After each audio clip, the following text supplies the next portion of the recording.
Kasi sa totoong version lang, although alam naman ito ng mga bata, I think discipline is one of the most important things for you to be able to achieve whatever dreams you want to achieve. Attitude, of course, hindi ganun kalaki yung... Malaki din, yeah, at first, kung kailangan maganda ka, pero at the end of the day, you have to have that, if not perfect, maayos na attitude towards work. Kasi kung wala kang disiplina, kahit bigyan ka ng maraming projects, kung palagi kang late, at hindi ka uma-attend, it will never work. Kaya sabi ko kanina, yung mga wala dito, dahil nagkaka-problema, parang it's been like a month already, and we have decided to take them out. Kasi ang dami namang nag-audition. And, well, we still have to talk to them, pero this is not a joke. This VideoCon is not a joke. It's been, pinag-uusapan na namin ito ng mga bata long before. Tsaka sinabi ko na sa kanila before na walang instant success. Instant coffee lang. Tsaka instant milk. Pero lahat pinaghihirapan at kailangan nila magtiyaga na maghintay. Yun lang. Ngayon kung start pa lang ng career nila, may ganyan ang attitude, parang paano pag medyo sikat na, di ba? Okay ba, Babi? Okay na, okay. Thank you, Miss. Ito. Members. Oh my gosh. Nag-audition kayo. Nag-audition kami ng iba-ibang girls from different places. Actually, ang one of the hardest part is turning down people. Kasi we have to set a standard. They have to be tall, they can sing, they can dance, and they have to be bikinis and kahit paano presentable. Eh parang yung standard namin parang hello, medyo mataas. Kaya pagka medyo maganda boses, tapos pag dumating na sa final audition, anong height mo? 5'1".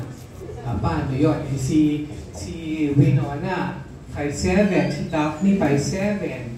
Diba? Oh, right. So, we have to eliminate until nabuo sila.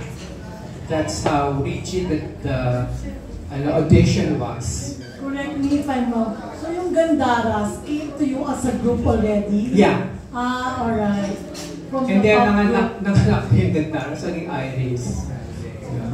Okay. Thank you. Thanks, Leia. Actually, may ilalabas po akong mini album.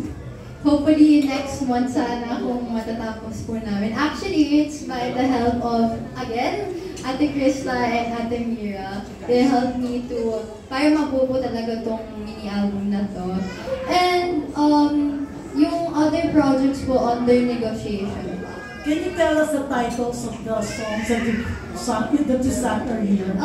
The song po. Yung songs that you sang. So my first single po na na-release was Pag-ibig. And then yung second po nakaka-release lang last month was Laro. Laro, the one that you sang earlier. Yes also. Alright, thanks.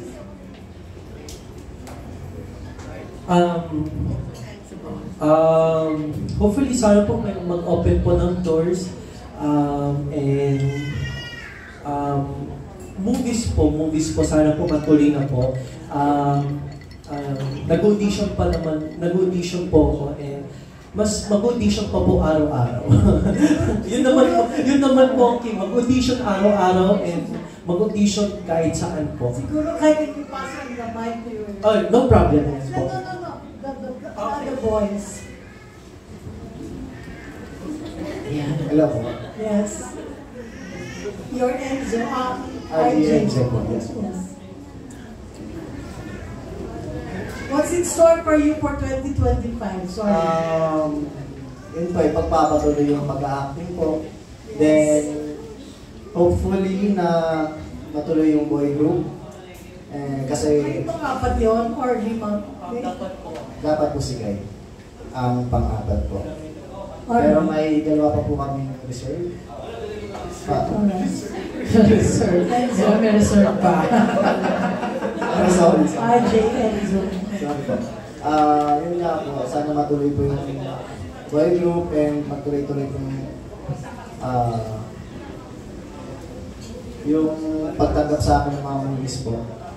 And audition lang po ng audition, syempre. Alright. Next. Jace. Sorry, Jace. For me po, Nag-focus po kasi ako last year sa mga commercials, like yung mga like Union Bank and Nintendo po. And ngayon, this year po is gusto ko na po na mapasok sa mga movie or kahit mga extra lang, okay lang yun.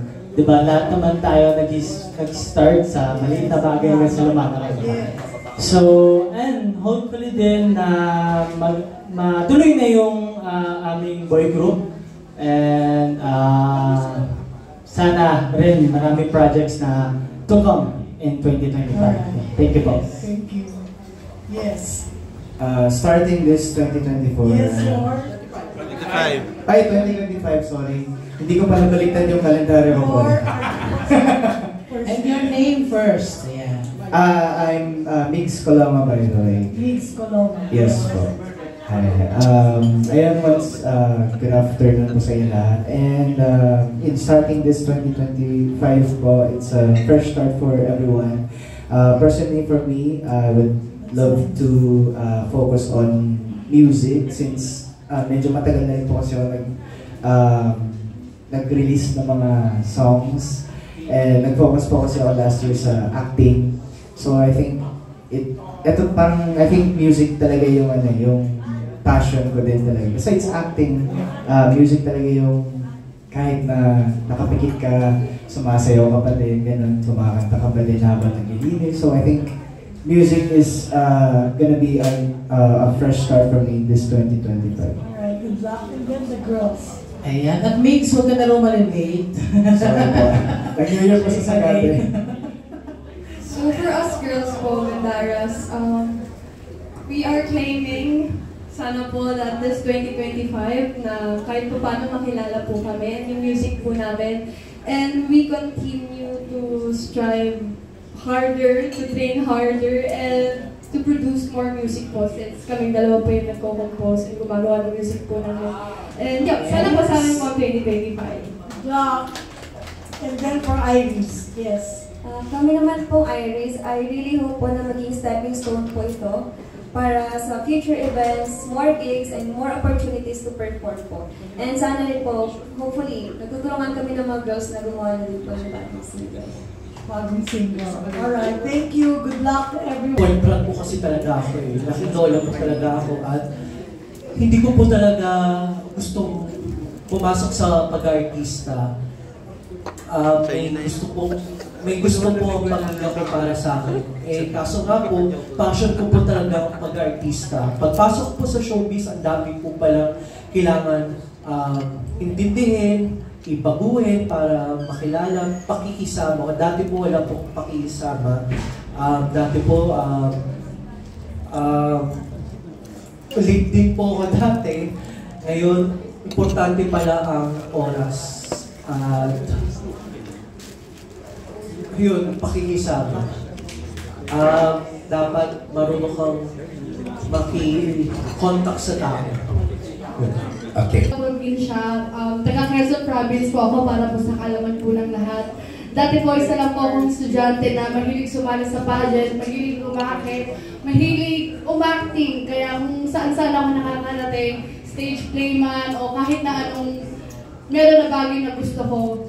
Kaya simula nung nakilala ko din si Miss Bambi, ang lagi ko sinasabi sa bawat interview ay hindi lang basta pangarap yung nahanap ko, kundi pati pamilya. Kaya din nagkaroon din ng second chance din yung Gandaras. Kaya ngayon parang we're here para ipagpatuloy na simulan namin since 2021. Okay. Parang naiiyak ka ba? Oo, naiiyak. Naiiyak siya. Oo. Iyakin ka? O ninenervyos ka lang? Maninervyos ka sa susunod na kung itatanong sa'yo. Parang kakaiba na naman yan, ha? Okay, next. Actually, I'm one of the new member of Gandaras.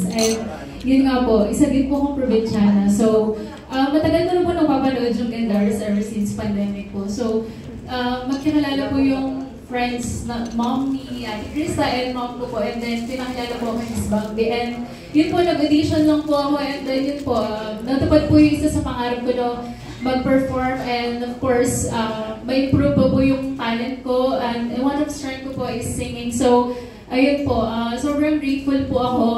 Na-improve po yung dancing skills ko po and so, dahil po sa kanila, sa mga ates and sisters ko po, ayun po, natutubad ko yung pangarap ko. Parang may pagka-Joyce. Member po of Candaras, I'm Daphne po. Isa po sa nakapagpabago po sa akin is yung principle ko po sa life. Na nothing is impossible as long as you trust yourself and trust the Lord above. And mas nagtiwala talaga ako sa sarili ko and yung passion ko po sa pagkanta, pagsayaw, bumalik po. Kasi before po, dapat po may wiping training na po ako kasi hindi po siya natuloy. So, nineglect ko po talaga yung talents ko and because of Candaras, bumalik po ulit yung passion ko, yung sayaw, pagkanta po. Ayan. Lagi pong nabubuli sa body type ko po. The way I look, yun po. Parang pinamukha po sa kanya ni Stompy. Love yourself, love your body, love your look. Ayun po yung nabago po sa akin na natuto po akong mahalin yung body type ko po. Natuto po akong mahalin yung the way I look, the way I speak. Kahit po na na-stutter po ako, ayun po, parang na-build din po ni Miss Tabel, ni Miss Tin yung confidence ko po. Yun po, maraming salamat.